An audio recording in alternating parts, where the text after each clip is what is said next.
नमस्कार, मैं शारदा पांडे आसान ज़िंदगी किसी एपिसोड में आपका स्वागत करती हूँ। आज मैं आपको बताऊंगी कि कैसे खर मास के बाद भी शुभ कार्य 15 दिनों तक यानी 29 अप्रैल तक क्यों नहीं होंगे, इसका कारण बताऊंगी।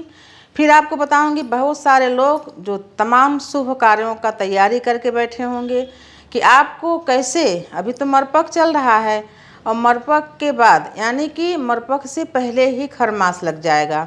आप लोगों को सभी को मैं बताई हूँ कि जैसे होली के बाद सभी त्यौहार होते हैं, भाई दूज, चित्रगुप्त पूजा वगैरह, वैसे ही जैसे क्वार के नवरात्रि में पितर लगता है, वैसे ही चैत के नवरात्रि से पहले मरपक लगता है 15 दिनों का। तो वो जो मरपक होता है, वो जो अनिष्ट शक्तियाँ होती हैं, मरे हुए लोग होते हैं, वो अतृप्त रहते हैं तो जल के लिए, अन्न के लिए यहाँ वहाँ दौड़ते हैं, लोगों को पकड़ते हैं, लोगों के ऊपर हावी होते हैं, तो ये मरपक रहता है। तो मैं आपको बता रही हूँ कि इस बार 15 मार्च से शुरू होके खर मास जो कि 14 अप्रैल तक चलेगा। खर मास तब लगता है जब सूर्य धनु राशि में या मीन राशि में प्रवेश करते हैं। सूर्य एक राशि में 1 महीने तक रहते हैं। सूर्य जब धनु राशि में प्रवेश करते हैं तो पौष के महीने में भी खर मास लगता है 1 महीने का, यानी पौष माघ मिला के, या कभी कभी गहन से जब भी धनु राशि में प्रवेश करते हैं तो उस समय लगता है खर मास। और अभी इस समय मीन राशि में प्रवेश करने से सूर्य 1 महीने तक खर मास लगा रहेगा, जिसमें सभी शुभ कार्य वर्जित रहेंगे। खर मास की समाप्ति होगी 14 अप्रैल को। 14 अप्रैल के भी बाद यानी कि इस महीने पूरा 1 महीने कोई शुभ कार्य नहीं होगा। 14 अप्रैल के बाद भी 29 अप्रैल तक कोई भी शुभ कार्य नहीं होगा। इसलिए शुभ कार्य नहीं होगा, शादी ब्याह, मुंडन, जो भी गृह प्रवेश, गृह प्रारंभ, दुकानों का उद्घाटन, जो दुकान सजा के बैठे हैं उद्घाटन करना है, तो सब बताऊंगी कि क्यों नहीं होगा। क्यों नहीं होगा? क्योंकि गुरु अस्त हैं। गुरु उदित होंगे 29 तारीख को रात्रि को, तो 30 तारीख से शुभ कार्य शुरू होंगे, जो कि एकाक विवाह मुहूर्त होगा, विशेष कुछ नहीं है। फिर बैसाख के महीने में यानी कि मई में सभी शुभ कार्य शुरू होंगे। तो आप सभी लोगों को बता रही हूँ कि आप लोग जो तैयारियां करके बैठे हैं कि तमाम लोगों को ये करना है वो करना है, पंडित जी से तो तब पूछा जाता है ना कि जब सब तैयारी हो जाती है 4 दिन के बाद कि हमको सगाई करना है। आजकल तो सब 2-3-4 दिन में सभी कार्य हो जाते हैं। हमको मुंडन कराना है, नाक छेदन कराना है, कुछ भी कराना है तो बाद में पूछते हैं, तैयारी पहले रहता है।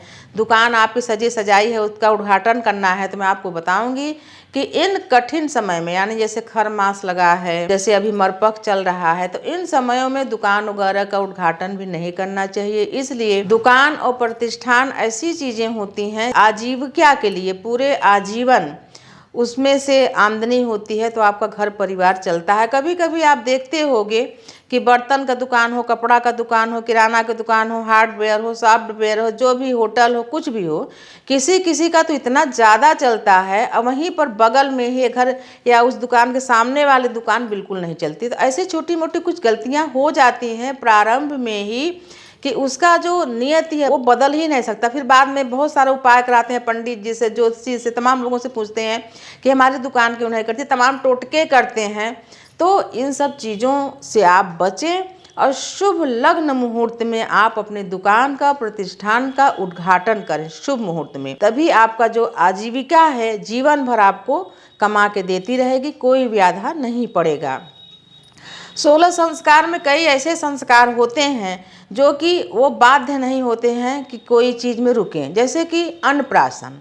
अन्नप्राशन बच्चे का 6 महीने के भीतर ही, यानी बच्चा 5 महीने का हो गया, 6 महीने न होने पाए तो अन्नप्राशन हो जाता है। ये 16 संस्कार का है। फिर उसे ही एक जो गोद भराई होता है, ये भी 7वें महीने में किया जाता है, तो इसको ऊपर नीचे किया नहीं जा सकता।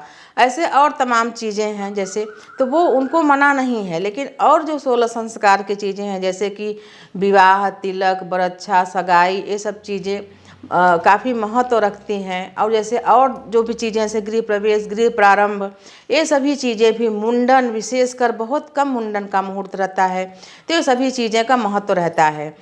उसी प्रकार से मुंडन के बारे में बताती हूँ कि जैसे बहुत सारे लोग क्या करते हैं, कहीं तीर्थ में गए, कहीं भी गए, तो उसमें भी मुहूर्त देखना जरूरी होता है। ये देखना जरूरी होता है कि बच्चे का मुंडन कितने सालों में कराया जाता है। सबसे उत्तम होता है कि बच्चे का मुंडन जो झालर वाला पहला बाल होता है पेट का, वो 1 साल के अंदर ही करवा लें। 1 साल निकल गया तो दूसरे साल में नहीं करा पाएंगे, फिर तीसरे साल में। बहुत सारे लोग तो तीसरा साल में निकल जाता तो चौथे में करा लेते हैं, उनको पता ही नहीं कि मुंडन कराना कब है। वो माने हैं कि वैष्णो देवी में या कहीं भी अवंतिकापुर में कहीं भी जाना है, कराना है, कब कराना है नहीं मालूम, कि दूसरे साल नहीं कराना होता, चौथे साल नहीं कराना होता, वो कभी भी करा लेते हैं। तो आपको ध्यान रखना चाहिए कि किस किस साल में मुंडन कराना चाहिए। चौथा साल लग जाए तो नहीं कराना चाहिए, फिर 5वें साल में, फिर 6वें साल में नहीं कराना, फिर 7वें साल में। तो आप ध्यान रखें कि आप कहीं जाने वाले हैं, अपने बेटी या बेटा का मुंडन कराने वाले हैं, तो इन दिनों में अभी मरपख चल रहा है, जैसे हमारे प्रयागराज में बोलते हैं, जो चैत के नवरात्रि से पहले जो 15 दिन होता है मरपख रहता है। इसमें काफ़ी उपद्रव करने वाली शक्तियाँ यहाँ वहाँ दौड़ती रहती हैं, तो सभी को बचना चाहिए। विशेषकर जिन बेटी और बेटा का विवाह है उनको बचना चाहिए। मैं आपको बता रही हूँ, इस बार जो खर मास लगने वाला है, खर यानी गदहा, मास यानी महीना, तो जो सूर्य भगवान हैं सप्त रथ में, सप्त अश्वों की सवारी में, घोड़ों की सवारी में चलते हैं, लेकिन इस महीने में गधों की सवारी में उनको चलना पड़ता है, तो उनकी गति धीमी हो जाती है।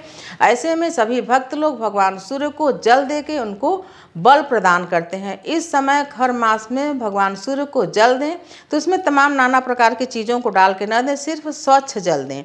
और बाकी जो सामग्री से गुड़हल का फूल हुआ, लाल चंदन हुआ, गुड़ हुआ, ये अलग जगह भगवान को अर्पित करें, जल में डाल के न अर्पित करें। बहुत सारे भक्त ऐसे जो कि खर मास में जो रविवार पड़ते हैं उसमें अलोना व्रत रह के भी सूर्य को भक्ति प्रदान करके बल अर्पित करते हैं। तो जैसे कि 4 जैसे रविवार पड़ेगा तो उसमें भगवान सूर्य के नाम से व्रत करके उनको अलोना व्रत करके बिना नमक के और भगवान को बल प्रदान करते हैं। जब जल देने लगे तो जल देने के बाद 5 बार परिक्रमा करें, जल का जो नीचे गिरा हुआ उसको तिलक करें और भगवान के जो भी नाम आपको आते हैं, दिनकर, दिवाकर, भानु, भास्कर, रवि, प्रभाकर, श्री सूर्यनारायण स्वामी, आदित्य जी, इनका नाम लेकर आप जल प्रदान करें भगवान श्री सूर्य जी को। और जो पुरुष भाई हैं वो गायत्री मंत्र का जाप करके भी सूर्य को जल इन समय में तो जरूर देना चाहिए। भले बहुत सारे लोग रोज नहीं देते, वो 10 बजे उठते ही सो के फिर चाय पिएंगे, फिर नहाएंगे तो 2 बजे कहाँ, जब सिर पर सूर्य आ जाते हैं तो जल थोड़ी दिया जाता है।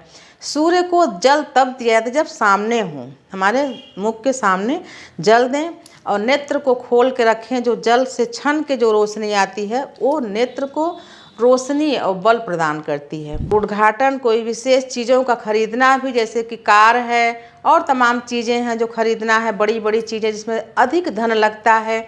आपकी दुकान सज के तैयार है, आपको उद्घाटन करना है, आप किसी से नहीं पूछते, सिर्फ पंडित जी को बुला लेते हैं, उद्घाटन कर लेते हैं। पंडित जी को सिर्फ बुलाया जाता है, ये नहीं पूछा जाता उनसे कि उद्घाटन का मुहूर्त है कि नहीं दुकान का। अब पंडित जी भी क्या करें, आके आपका पूजा करा के दक्षिणा लेकर चले जाते हैं।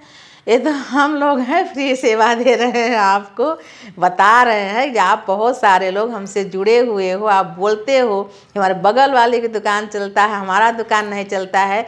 तो बहुत सारे लोग ऐसे गलतियां जरूर किए होंगे। आप याद करके देख लो कि अपनी आप जब दुकान या प्रतिष्ठान का उद्घाटन किए थे तो क्या शुभ लग्न मुहूर्त देखे थे, या कौन सा महीना था, वो कौन सा दिन था। मंगलवार के दिन भी नए जगह में, यानी आपका ही दुकान है लेकिन फिर भी मंगलवार के दिन भी नए जगह में उद्घाटन या नए लोगों को नहीं बुलाना चाहिए, जाना नहीं चाहिए, सब चीज़ों का ध्यान रखना चाहिए। जैसे कि अभी समय जो मरपख चल रहा है इसमें लड़की लड़के के यहाँ भी नहीं जाते, आना जाना नहीं होता, देखना नहीं होता।